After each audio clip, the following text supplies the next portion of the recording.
is Joseph Deladani, Joe Deladani. You all know me, preacher, historian, fitness guru, one sexy, charismatic guy. Also here, you know, Wade. The All-American Atheist. The All-American Atheist, yeah, Wade Kite.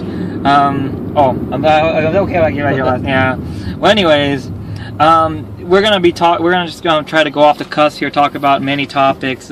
He's atheist, I'm Christian. So he's trying to save me, and I'm trying to open his eyes. He's trying to, you know, it's just to me, it's just a tough life being an atheist because you have nothing to look forward to when you pass on. But that's just me. Actually, I disagree. You know, I'm enjoying my life. I'm living now. I'm not living in the eyes of for some people. You know, they like to live their life by a Bible or you know a book of beliefs. There's no proof to me. There's no proof in that book. It's just a book of theories and. You know, to me, me and you've had this discussion a few times. To me, the book is just a book of control, especially the King James Version, because what's the purpose of a king? To rule his people. How do you do that? You pass out an idea of a whole bunch of propaganda or ideas that you want people to support your belief, and how you're going to control them. You pass that book out to them, and they're not going to question the king. You know, I'm sure some of them might, but... Like I said, it's a king's job is to rule its people, and that's the King James Version. So if I look at the Bible as a book of control written by a king, I just look at that as propaganda on how to control its people. Okay, so we'll go off this here. So he said a lot, and I'm kind of just searching for things to say. This is a freestyle video. We don't have any pieces of paper scripting us in what direction to go with. These are just personal thoughts. I'm not saying I'm wrong. I'm not saying I'm right. That's just the direction I'm going with for where I believe. Well, first of all, as far as proof goes, you know, and I say this all the time. I've said it 1,000 times. Everything that's happening now, the Bible talks about everything that's happening now.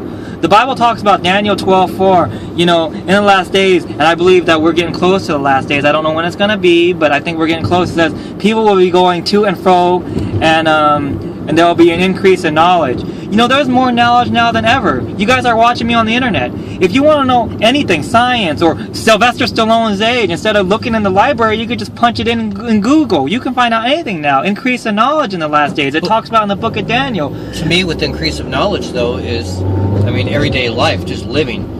If you can tell anyone who's in there, let's say 90s or almost 100 years old, on the verge of death, is that, let's say 1 foot in the casket, as some would say.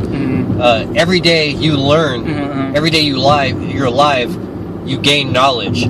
You don't have to have a religious being, a deity, a creator, to support the theory that you're not going to get smarter and not learn from your mistakes. Granted, I do see a few people out there that don't seem to learn from their mistakes, but that's what the increased knowledge is like one day if you go jump into a lake and you get soaking wet when you get out, but you never had that knowledge about jumping into the lake, about what's going to happen before you did that, afterwards it's just an increased knowledge. Same effect happens on everyday life. If a man sticks his hand in a fire and it burns himself, does he go back and put his hand in the fire again? No, he learned from that experience. Well, I know some of our friends might be kind of slow enough to go put their hands back in there a few times. But the point I'm going behind that is increased knowledge is it's just everyday life. I don't know many people that go... But not like that today. Haven't gained knowledge from the day that they were born to have the same amount of knowledge from when they were born all the way up to when they were adult. You're talking about small steps to learning. I'm talking about, we have big steps now. We can find out anything with Google. There's been so much advances in science and technology, and just with the internet alone, with Google, I'm talking about increased in knowledge, in big knowledge, not just learning little things here and there, technology. And you're talking about, how come we just have the internet now? And how come we have all this knowledge now? And how come we have all this advancements now in video games, technology, and everything before you can learn from it? Well, it sure took a long time for this to get... Hey, I didn't say the human species was the fastest growing knowledge species in the world. What about people going to and fro? And that's the same thing. We have that now. When was it? You know, I'm a history person, but I don't even know the exact date. When the automobile was invented in the 1800s or and then after that... And we're still learning everyday knowledge of how to better ourselves now from the inventions we already have. What I'm saying is, George Washington traveled the same way as Julius Caesar did, and they're how many hundreds of years apart, thousands of years apart? Why is that? It says increase in travel. We're traveling more now than ever. We got jet airplanes. How come they didn't have that for thousands of years? Maybe they just didn't have the knowledge to build like a steam engine or a gasoline engine. But we have that knowledge now. See, and you just said it now. So we now have more knowledge to do that kind of stuff and to travel like we've never traveled before, and that goes hand in hand with what the Bible is talking about. Again, to me, the Bible is just a book of theories. Everything in the Bible, everything that the Bible talks about, is stuff that's going on today. I think, my opinion. Yeah. I think it's proof. I mean, that's just me. I think if you tell anybody that in the future that knowledge is going to be increased, like that goes back to my original point. You learn something new every day. If you repeat the same process of not learning anything, when something new comes along, whether you want to learn about it or not, it's a new experience that you're experiencing in your life or going through, so automatically you're gaining knowledge. I don't know. Sometimes it takes thousands of years to do it, though. I mean, obviously we don't gain knowledge every day. I agree. It takes more and more times. But I mean, that goes to the point of like science, Science is just, they're eliminating the possibilities of conclusion. You have a question. To every question you ask, you're going to get two answers, yes or no. Now those yes or no questions are going to probably produce more questions, and what you're doing is you're just breaking down by process of elimination what's the cause, what's the true answer you're seeking. Okay, so we're kind of a stalemate on that.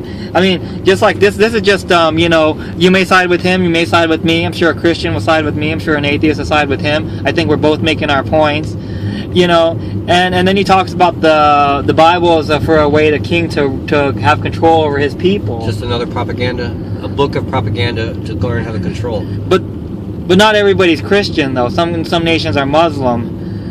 The other part that goes back to what that Bible is, it's written. If there's so many, if it was written by a God, again, as some of you out there refer inspired to, or God. A creator, inspired. Wouldn't it make sense that a God produced results? Wouldn't everybody, if he's a God, wouldn't everybody get a copy of this book instead of all these men taking their parts out what they didn't like, putting in their own little 2 cents into a book, and it changes over and over so many different times? There's different books with different disciples or different authors on different things that how. But Christ... wouldn't they still have the same end result? It's a God's book, not their book, so they really shouldn't have a say to say what they can take out and put in by themselves. I don't believe the Bible contradicts itself, but King James in 1657, he had 54 scholars, I believe, just put the whole Bible together. That's why the King James Bible is the standard version we go now, because he had all those scholars. By the way, and you guys that use the King James Version, I know people use different versions, New International Version and this version. I don't know all the versions. But a lot of you don't know the history of King James, so I'm going to throw it out there. Yeah. King James, he was son of Mary, Queen of Scots, who was killed by Elizabeth I of England because they were afraid she was going to steal the throne. Elizabeth I was first. Elizabeth the First, who was Mary Queen of Scots' sister. But anyways, he was Mary Queen of Scots' son. He became the King of England, I want to say when he was a baby, and I want to say 11 months, I could be wrong about that. But I believe it was in, I'm not mixing up my dates. I think it's 1557. If I'm wrong on this, you can call me out later. But he was an infant, basically. He was King James. He was King James VI of Scotland, and then later on in 1603 he became King James I of England and Ireland. So he's King James 6 and 1. That's why they call him 6 and 1. In 1603 he was King James 6 and 1. In 1657 he had the scholars rewrote the King, and that's where the King James version of the Bible comes from. But anyway, so I just thought, because a lot of people don't know that. So another topic that we were discussing, we weren't sure what we were going to talk about on this video, and like just going off the cusp here. A lot of stuff. We're just freestyling it out there. We want to hear your comments and your criticisms, and not that anybody follows me on YouTube, but hopefully they do. You never know. We'll post this to whatever groups. And yeah. We look forward to questions. And we might have some followers out there who like to hear some of our versions of thought. Yeah. The question was, why does a creator make his belief, why does he make his presence known in the eyes? Like, how people say, I was visited by God last night, or I was visited by the Lord, or I was visited by a Holy Spirit.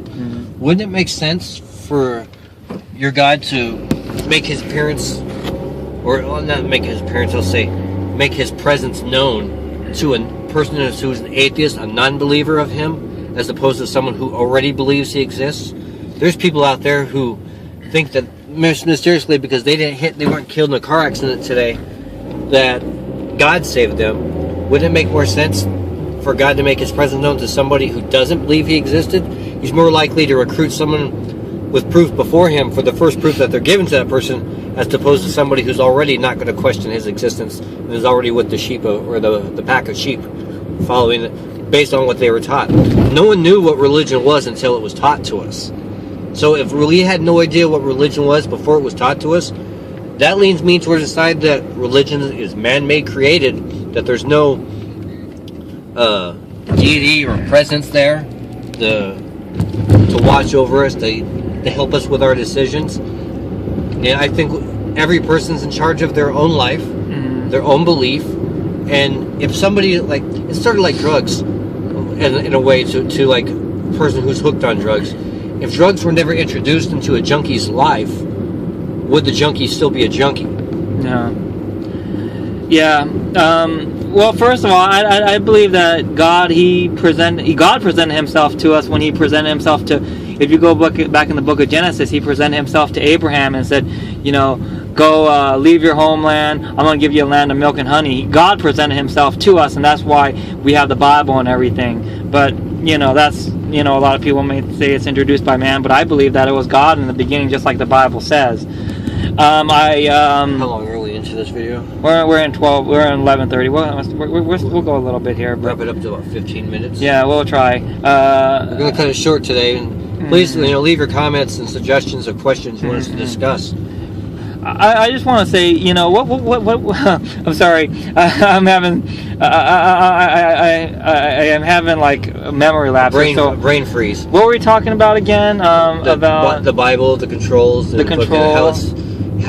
My question was, why would, if there's a God out there, why wouldn't he make his presence to a non-believer as opposed to revealing to himself who wouldn't doubt him already? Well, first of all, people that say, I seen him, if you say you heard the audible voice of God, most of those people are lying.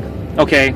If God appeared in physical form to you, I don't know. Another question. A lot of them are lying. Let's say God did appear, a creator of some sort. We'll say God, as his name is. The most people, I'll say a believer of a creator did appear in a physical form to somebody. And there was no tricks behind it. The bigger question is, would a person that he's revealing himself look at it as a trick, or look at it as this is really happening? The devil would probably question himself more than he would say, because, let's be real, when was actually the last physical proof you ever heard of God revealing himself to anybody? Well, first of all, as far as like the reason why I say most of the people I don't buy. I mean, I guess he could appear to you in a dream, but this is the thing. As far as God appearing himself to you, the Bible says he told Thomas, I believe when he rose from the dead, he said, if I see him, I'll believe. He didn't believe Jesus rose from the dead, but then when he saw him, he said, my Lord, my God, and he said, Thomas, you have to see to believe. Blessed are those who do not see and who still believe. God is something you hold in your heart. God is something you just know is real. He's not supposed to appear to us. Whereas this is not an age of signs and wonders. Can you give us an example out there to the people out there to answer the question without quoting from the Bible? Since, like how I believe, the Bible is used for a book of control. It's just something you believe. So to make references to a book of control, it's just still carrying on the belief to me that the people are being controlled by, I say another, religion's more of a business to me than it is a supporting thing. And like I said on the other part, me and you had this discussion, it's kind of scary. To some out there, religion is just a way to prey on other people's fear of death, or fear of being alone, or fear of standing out in the crowd by themselves, not fitting in. Yeah, well, like I said, I think everything that from the Bible goes hand in hand to what's going on today, but that's just me. As far as to answer your question, the thing is, we have to, seeing is not always believing. It's just something that you hold in your heart, just something that you know that's true. Why does he appear to Christians and not atheists, people that need to be? I think most of these people, like I said, are lying anyways. I would know if another point that leads to it is if he said to Thomas, the makings of your book of your Bible, as you call it, support the truth side. Why is it that so many different religions have to have their own version, their own religion? Wouldn't there be one religion just worshiping this? There was different religions in the Bible too. There was people that worshiped Baal. Was there a wrong side in that Bible? Yeah, the Philistines, they worshipped the god of Baal. They talk about the Ahab and Jezebel. They had their own god. They created their own god, and that was against. They created their own god. They created their own god. That was much like the real religions god. created by man, correct? God appeared to himself in the beginning to Adam and Eve, to Abraham in the Bible. But that's just what I believe. As far as me quoting the Bible, as far as like signs, I'm just telling you that just because he's not revealing himself to an atheist doesn't. There's been a lot of atheists that's been converted. What about Kirk Cameron from Growing Pains years ago? I think some people, like I said, an event might happen, and the most common one, since they can't come up with an answer for their reality of what happened, what may have caused it, why it happened, the most common answer is, why didn't it happen? Why did it happen to me, and why am I still around now? They want to relate it to the one thing they don't understand, and most people will say, well, if you can't understand something, it's obviously got to have a religious connection to it. It can't just magically happen. You're right, it won't magically happen. Things just happen. Sometimes we don't have an answer to the questions, to our beliefs, to our theories. Okay. Well, great is the mystery of godliness. I know you said don't quote the Bible. That's Timothy 3:16. Without controversy, great is the mystery of godliness. God was manifested in the flesh, justified in the spirit, seen of angels, preached unto the Gentiles, believed on the world, received up into glory. I'm quoting fast. Anyways, I could say more with this, but I don't want to. We have to have more topics for future videos. We don't want to drag on about the same, like just a little bit, and waste your yeah. time listening. Please leave your comments, your likes, your questions. But all those of you that want to hate on our video, we're still going to post videos after your comments anyways. So but please try not to attack us. Don't do no trolling. Don't try to cuss at someone and insult them. I really don't appreciate that. I'll probably block you. And I'm serious. Overall, we'll just ignore your comments like you didn't exist anyways. Yeah, exactly. But we're not going to waste your time. Please don't waste ours. Yeah. So I'll let him have the last word. I'll touch on this a little bit more. But see everybody, and we want to say bye. Thank you for watching. Have a good one.